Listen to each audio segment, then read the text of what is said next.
Queridos irmãos e irmãs, paz e bem da parte de nosso Senhor e Salvador Jesus Cristo, passando nesta manhã para reforçar-lhes a lembrança de que neste domingo, a partir das 9 da manhã, nós estaremos mais uma vez reunidos, desta vez estudando a segunda lição da nossa revista, deste terceiro trimestre do ano de 2020, onde estamos estudando o Evangelho de Lucas. A lição de número 2 vai falar sobre o nascimento de Jesus. Vai tratar sobre esse período de cumprimento profético, de anunciação profética, tanto por parte dos anjos a Maria e a Zacarias, quanto também dessa manifestação profética por parte daqueles que cantam hinos, que glorificam ao Deus que está agora cumprindo a promessa. Eu gostaria de ler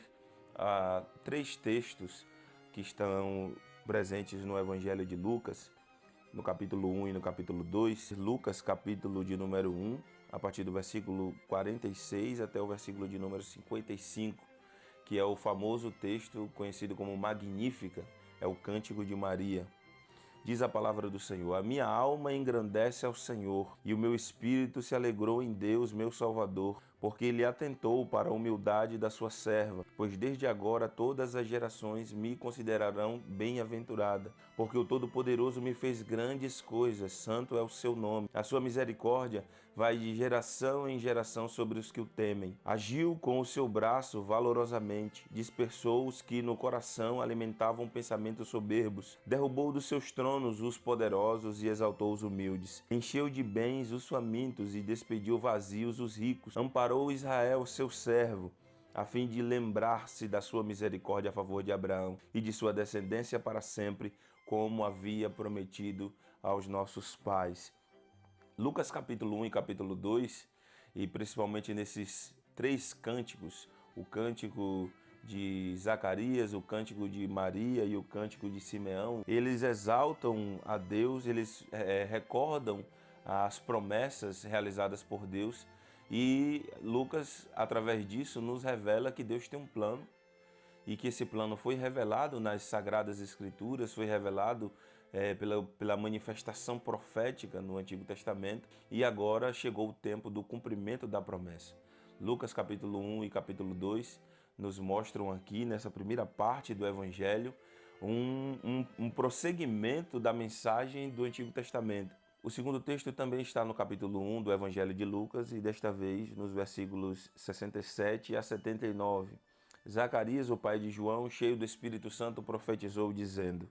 Bendito seja o Senhor, Deus de Israel, porque visitou e redimiu seu povo e nos suscitou plena e poderosa salvação na casa de Davi, seu servo, como havia prometido desde a antiguidade por boca dos seus santos profetas, para nos libertar dos nossos inimigos e das mãos de todos os que nos odeiam, para usar de misericórdia com os nossos pais e lembrar-se da sua santa aliança e do juramento que fez a nosso pai Abraão, de conceder-nos que, livres das mãos dos inimigos, o adorássemos sem temor, em santidade e justiça diante dele todos os nossos dias. E você, menino, será chamado profeta do Altíssimo, porque precederá o Senhor, preparando-lhe os caminhos, para dar ao seu povo conhecimento da salvação por meio da remissão dos seus pecados, graças à profunda misericórdia de nosso Deus, pela qual nos visitará o sol nascente das alturas, para iluminar os que jazem nas trevas e na sombra da morte, e dirigir os nossos pés pelo caminho da paz.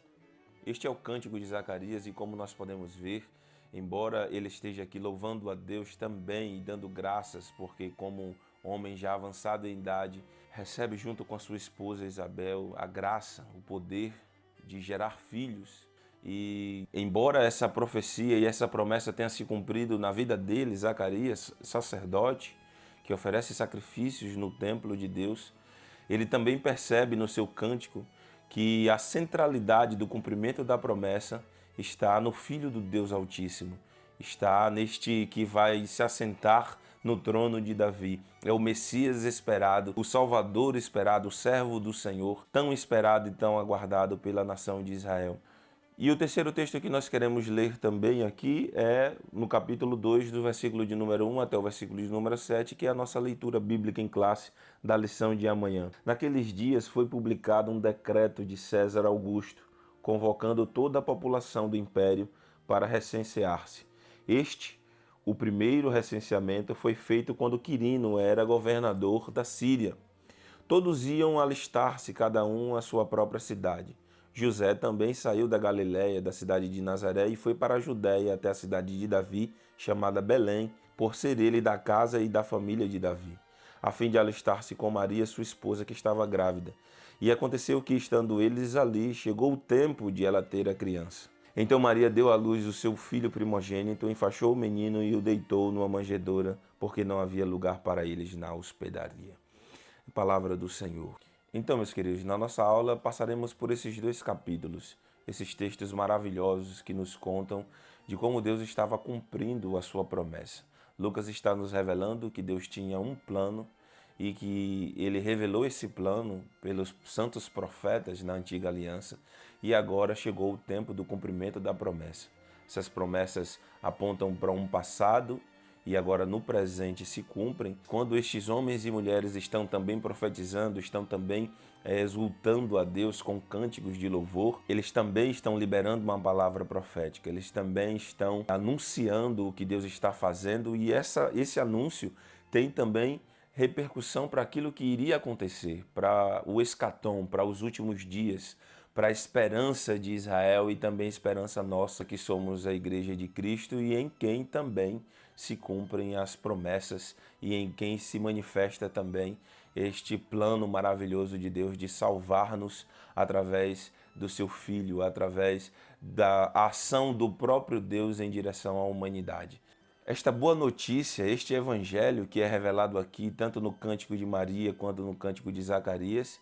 se manifesta também, segundo Lucas, por causa, em favor dos humildes, em favor dos oprimidos e em favor de nós, que estávamos perdidos, mas fomos encontrados pelo Senhor. É por isso, meus queridos irmãos e irmãs, que nós teremos essa graça de, nesta próxima aula, estudarmos sobre esses textos e aprendermos do Senhor, aprendermos sobre este Deus que não abandonou a humanidade quando essa se afastou dele, mas ele mesmo se entregou, ele mesmo proveu para si o Cordeiro, ele mesmo revelou aquilo que iria fazer, e quando se manifestou, o cumprimento da promessa foi muito além do que o pensamento humano poderia alcançar. E se manifestou em nós e também se manifesta através de nós por causa da graça desse Deus que é misericordioso, deste Deus que é amor. Deus continue nos abençoando, que Jesus seja sempre a alegria, a fartura e a esperança da nossa alma. Nos veremos amanhã, a partir das 9 da manhã. Estaremos juntos para estudar a palavra do Senhor mais uma vez. Que Deus lhes abençoe.